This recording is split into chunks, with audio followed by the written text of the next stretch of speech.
Hi, I'm Pastor Randall Knighton, pastor of Spirit of God Christian Church, and here is this week's devotional. This week, our devotional comes from Philippians chapter 4, verses 6 through 7. Do not be anxious about anything, but in every situation, by prayer and petition, with thanksgiving, present your requests to God. And the peace of God, which transcends all understanding, will guard your hearts and your minds in Christ Jesus. Here's what God is reminding us this week. Don't be anxious about anything. That means have no anxiety, no worries, no concern. Remember, worry is a fruitless activity.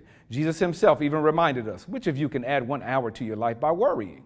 So let's not have anxiety about anything. I know that many of us have great concerns about what tomorrow brings and what we're going to do today, but let's make sure that we take all of that to God, but let's do it with thanksgiving.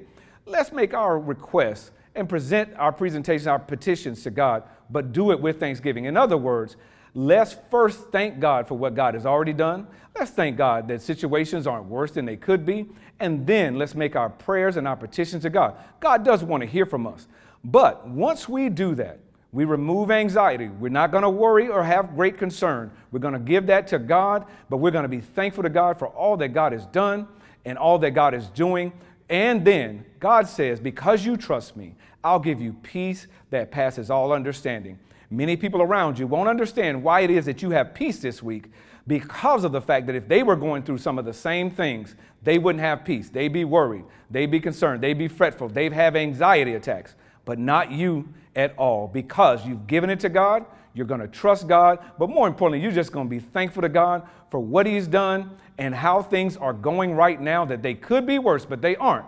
And because God has done it in the past, you're going to trust him, not have anxiety, and you're going to allow his peace to overtake you this week. Remember, no anxiety. Let God know about it. Trust him and allow his peace to overtake you. I'm Pastor Randall Knighton. You have a blessed week.